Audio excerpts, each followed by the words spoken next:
Doctor খান knowledge gainer YouTube চ্যানেলে তোমাদের সকলকে স্বাগত। আজকে একটা খুব ভালো টপিক নিয়ে আলোচনা আমরা করব। টপিকটা হলো বিভাজ্যতা।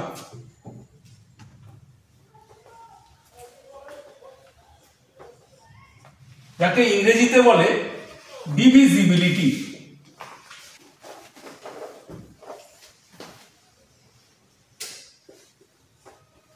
অর্থাৎ খুব বড় বড় অঙ্ক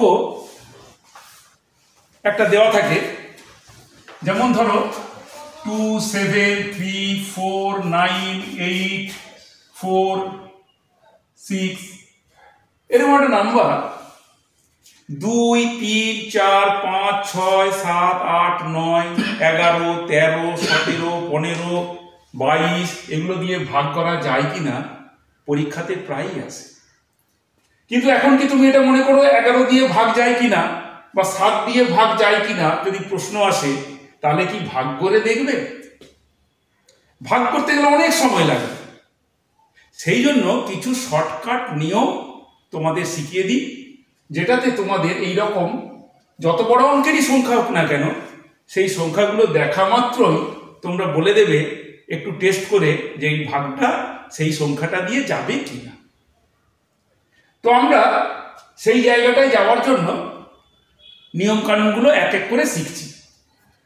প্রথমে শিখবো আমরা 2, 4, 8 এই জাতীয় সংখ্যাগুলো দিয়ে ভাগ। অর্থাৎ 2, 2 স্কোয়ার, এই যে 2 স্কোয়ার মানে 4, 2 কিউব মানে 8, এই সংখ্যাগুলো দিয়ে ভাগ করার নিয়ম। সেটা কি করে বুঝবো না, যদি দেখবো যে এই যে বড় সংখ্যাটা 2 দিয়ে ভাগ যাবে কিনা, শুধু তার শেষের ডিজিটটা অর্থাৎ লাস্ট ডিজিটটা যদি আমি টেস্ট করি যে এই সংখ্যাটা যদি 2 দিয়ে ভাগ যায়, 2 দিয়ে কাদের ভাগ যায়? শুধু জোড় সংখ্যাগুলোকে যায়। তাহলে শেষে যদি শূন্য অথবা জোড় সংখ্যা থাকে, তাকে 2 দিয়ে ভাগ করা যাবে, কারণ শূন্যকে 2 দিয়ে ভাগ করা যায়, 2 কে যায়, 4 কে যায়, 6 কে যায়, 8 কে যায়। তাহলে যদি শেষ ডিজিটটা 2 দিয়ে ভাগ যায়, তাহলে গোটা অঙ্কটা, গোটা নাম্বারটা 2 দিয়ে ভাগ যাবে। সেটা 10 অঙ্কের হোক, 6 অঙ্কের হোক, 8 অঙ্কের হোক, যাই হোক। এই হলো 2 দিয়ে ভাগ করার নিয়ম। 2 স্কোয়ারের বেলায় স্কোয়ার আছে, তার মানে দুটো ডিজিট দেখব, লাস্ট দুটো ডিজিট। এই দুটো ডিজিট যদি 4 দিয়ে ভাগ যায়, তাহলে গোটা অঙ্কটা মানে গোটা সংখ্যাটা 2 দিয়ে ভাগ যায়, শেষের দুটো অঙ্ক। অর্থাৎ এটা যদি 46 না থেকে 48 থাকতো, তাহলে 4 দিয়ে ডিভিজিবল 48, 4 12 48, তার মানে 4 দিয়ে ভাগ যাবে, শেষের দুটো দেখতে হবে। আর 8 এর বেলা 2 টু দি পাওয়ার 3 মানে 3টে ডিজিট দেখবে, শেষের 3টা। এইভাবে এগিয়ে যাও। এরপর তাহলে 16 2 টু দি পাওয়ার 4, 16 মানে শেষের 4টা দেখবো। তার মানে যত স্কোয়ার কিউব থাকবে, পাওয়ারটা যটা, ততটা অঙ্ক ধরে আমরা ভাগটা শুধু করব।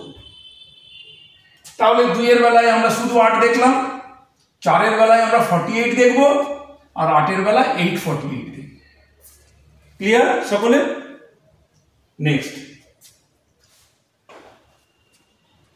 নেক্সট আমরা যেটা শিখব সেটা হচ্ছে 3, 9, 27 এইগুলো।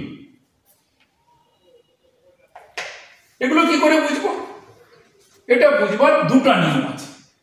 আগে জেনারেল রুলটা শেখাই, লাস্টে স্পেশাল রুলগুলো শেখাই।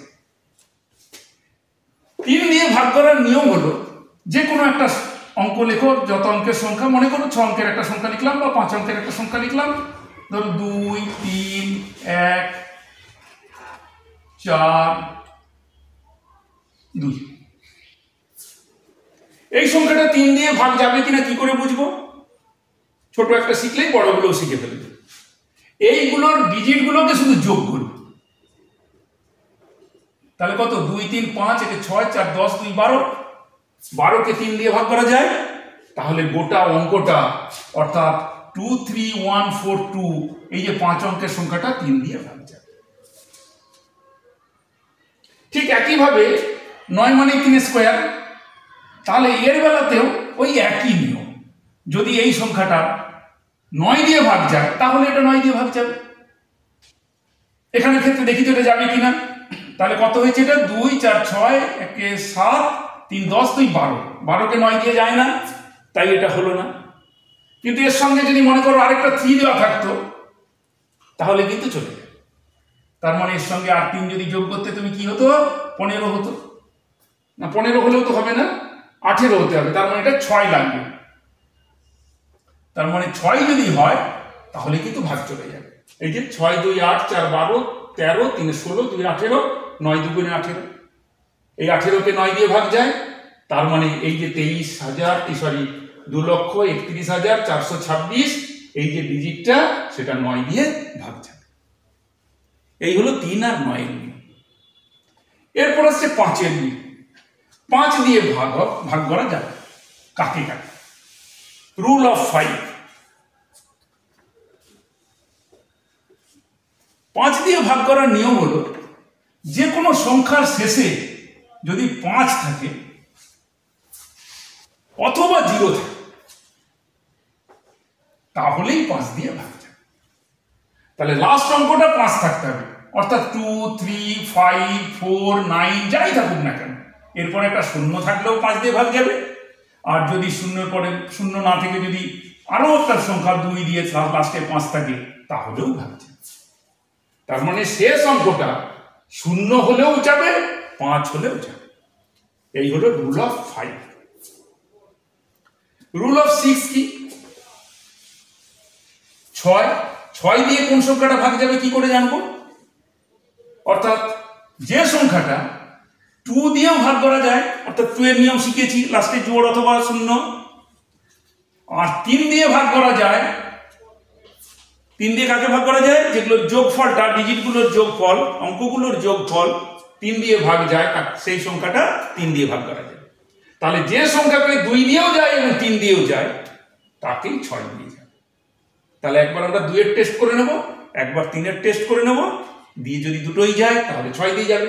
যদি কোনো একটা না হয় তাহলে সেটা যাবে না 6 দিয়ে ভাগ। বোঝা গেল আশা করি। এরপর আসছে 7 এর নিয়ম, রুল অফ 7, খুব ইম্পর্টেন্ট। রুল অফ 7 এর নিয়ম। 7 এর নিয়ম মনে করো নিলাম 52 71, এটা 7 দিয়ে ভাগ করা যাবে কিনা কি করে বুঝবো? না, শেষ যে ডিজিটটা এর ডবল করব। তাহলে 1 এর ডবল কত? 2, এই 2 বিয়োগ করব, তাহলে কত হলো? 525। দেখবো এটা 7 দিয়ে যায় কিনা। না, মুখে মুখে করা যাচ্ছে না। তাহলে করবো কি, শেষেরটা আবার বাদ দেবো এর ডবল করে। তাহলে 5 এর ডবল কত? 10, তাহলে বিয়োগ করবো, রইল কত? 42। 7 দিয়ে ভাগ যায়, 7 6 42। তার মানে 52 71 ইজ ডিভিজিবল বাই 7, অর্থাৎ 5271 7 দিয়ে ভাগ করা যাবে। আশা করি নিয়মটা বুঝেছো। আরেকটা উদাহরণ দিই। মনে করো একটা একটু বড় সংখ্যা নিই, 87204 কত বড় সংখ্যা, 7 দিয়ে ভাগ করা অনেক সময় লেগে যাবে, কিন্তু দেখো কত তাড়াতাড়ি টেস্ট করে ফেলবে। তাহলে এই লাস্ট ডিজিট 6, তার ডবল কত? 12, তাহলে 12 বিয়োগ করো, সবসময় ডবল করে বিয়োগ। তাহলে বিয়োগ করলে কত হয়? 2 2 4, 1 9, 1 87। এবার কি করবো? আবার সেই লাস্ট ডিজিট, এই 2 এর ডবল কত? 4, বিয়োগ করো, তাহলে কত হলো? 5715। এখনো বোঝা যাচ্ছে না? তাহলে এবার আবার ডবল করো, 5 এর ডবল 10, তাহলে কত হলো? 861। এখনো বোঝা যাচ্ছে না? তাহলে 1 ডবল করো, 2, তাহলে 84। দেখো 7 দিয়ে যায়, 7 12 84, তার মানে হয়ে গেল। যদি 12 নামটাও না জানো তাহলে আরো এগিয়ে যাও, 4 ডবল 8, তাহলে 0, ব্যাস 0 হয়ে গেলে 7 দিয়ে ভাগ যায়, তার মানে ভাগ যায়। তাহলে আমি এত বড় একটা সংখ্যা নিলাম, এটাও দেখে নিলাম 7 দিয়ে ভাগ করা যাবে কি যাবে না। যদি অন্যরকম সংখ্যা থাকে তখন অন্য ডিজিট আসবে, সেটা আমরা বুঝতেই পেরে যাবো দেখে যে এটা 7 দিয়ে যাবে না, তখন আমরা বলে দেবো যে এটা 7 দিয়ে ভাগ যাবে না। কম্পিটিটিভ পরীক্ষায় এই ধরনের প্রশ্নগুলো আসে। এরপর বাকি রইল আমাদের 11। মনে করুন আমরা বলছি রুল অফ 11। রুল অফ 11 ভাগ করার জন্য একটা ডিজিট নিই।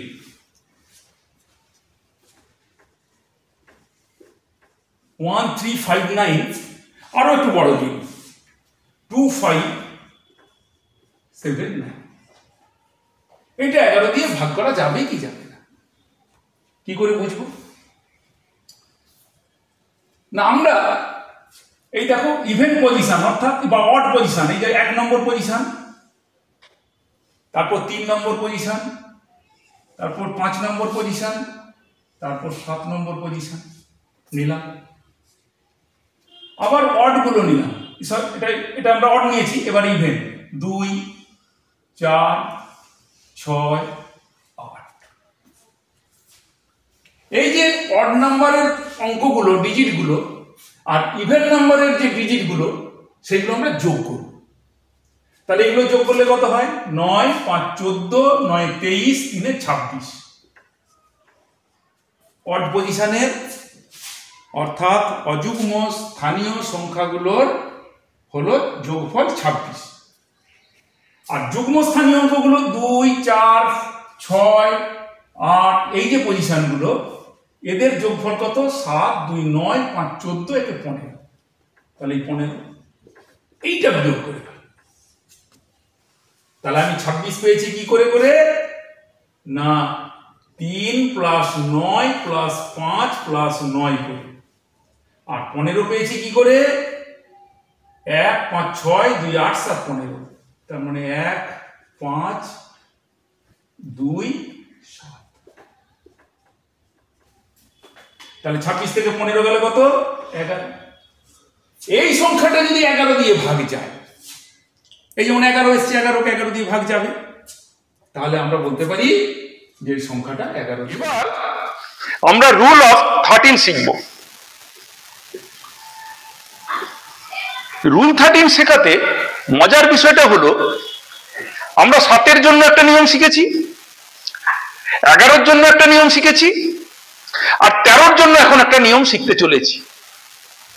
কিন্তু বিষয়টা হলো এই যে 7 আর 11-র যে আলাদা করে নিয়ম শিখেছিলাম সেটা কিন্তু এই 13-র নিয়ম শিখলে আর না দরকার হলেও চলবে, সেটার আর প্রয়োজন নেই। অর্থাৎ 7-এর ভাগ করার নিয়ম, 11-র ভাগ করার নিয়ম, 13-র ভাগ করার নিয়ম, এই 13-র ভাগ করার নিয়মেই কিন্তু হবে। কিরকম? যেমন ধর একটা বড় সংখ্যা নিচ্ছি 7 11 13 দিয়ে, 17 83 08 455, এর একটা বড় সংখ্যা নিয়ে নিলাম। দেখি তো এটা 13 দিয়ে ভাগ যায় কিনা। এটা ভাগ করতে গেলে নিয়মটা হলো শেষের 3টে ডিজিট এটাকে আগের যে ডিজিটগুলো ছিল সেগুলো থেকে বিয়োগ করতে হবে। অর্থাৎ এই 455 আগের যে পার্টটা সেই পার্ট থেকে বিয়োগ করে দেব। তাহলে পড়ে থাকলো কত? 5 3 8, 5 4 একে 5 গেলে 8, 1 করতে 7 7 1। এখনো বুঝতে পারছি না এটা 13 দিয়ে যাবে কিনা, তাই করব কি, আবার এই 3টেকে আলাদা করে দিলাম। এই 853 আর 177 এই দুটোর মধ্যে বিয়োগ করতে হবে। আগেরটা কি হয়েছে? ছোট হয়ে গেছে, তাহলে ছোটটাকে বড়টা থেকে বিয়োগ করব। যে কোনো একটা যেটা বড় হবে সেটা থেকে ছোটটা বিয়োগ করব। তাহলে এখন ছোট 177, এইটা বিয়োগ করি, দেখি তো কত হয়। 7 6 13, 7 একে 8, 7 15, 1 করতে 2 6। এইবার 13 দিয়ে ভাগ করে দেখি তো মুখে মুখে। 13 5 65, 2 6, 13 2 26। তার মানে ভাগফল হলো 52। তার মানে এই যে বড় ডিজিটটা আমি আগে লিখেছি 178308455, 3 3 6 3 9 অঙ্কের সংখ্যা, এই এত বড় সংখ্যাটা 13 দিয়ে ভাগ করার একটা কৌশল শিখিয়ে দিলাম। এই কৌশলে তুমি 7ও করতে পারো, 11-র জন্যও করতে পারো। আর এছাড়া 7-এর জন্য শর্টকাট নিয়ম আছেই, 11-র জন্যও একটা শর্টকাট নিয়ম আছে। এরপর স্পেশাল রুল অফ 11, 22, 11 3 33, এই ধরনের সংখ্যাগুলো দিয়ে ভাগ করার আরেকটা নিয়ম শেখাচ্ছি, স্পেশাল রুল। মনে করো একটা নম্বর নিলাম 40, 68, 0, 75, প্রায় 3 2 5 2 7 অঙ্কের সংখ্যা নিলাম। এই 7 অঙ্কের সংখ্যার মধ্যে এটা 11 দিয়ে ভাগ যাবে কিনা একটা নিয়ম, স্পেশাল রুল। আগে একটা শিখিয়েছি, আবার একটা রুল। পরপর দুটো করে ডিজিট নেব। আগে ইভেন নাম্বারের পজিশন ছিল, অড নাম্বারের পজিশন ছিল, সেইগুলোর যোগফল ছিল, তাদের বিয়োগফল করে দেখেছিলাম 11 দিয়ে ভাগ যায় কিনা। কিন্তু এখন দেখছি এই শেষেরটা থেকে আগেরটা বিয়োগ করব। 5 থেকে 7 বিয়োগ করলে -2, 0 থেকে 8 বিয়োগ করলে -8, 6 থেকে 0 বিয়োগ করলে 6, সবসময় আগেরটা থেকে পরেরটা। আর 4 থেকে তার আগের সংখ্যা নেই, মানে মনে করি 0 আছে, তাহলে 4 আর 0, 4 থেকে 0 বিয়োগ করলে 4। এইবার এইগুলোকে যোগ করব। এইগুলো যোগ করলে কত হয়? 4 যুক্ত 6 মানে 10, 10 থেকে 8 বিয়োগ করলে 2, 2 থেকে 2 বিয়োগ করলে 0। তার মানে এইগুলো সব যোগ করলাম। এখন দেখবো এই সংখ্যাটাকে 11 দিয়ে ভাগ যায় কিনা। যায়? যদি যায় তাহলে এই গোটা সংখ্যাটা 11 দিয়ে ভাগ যাবে।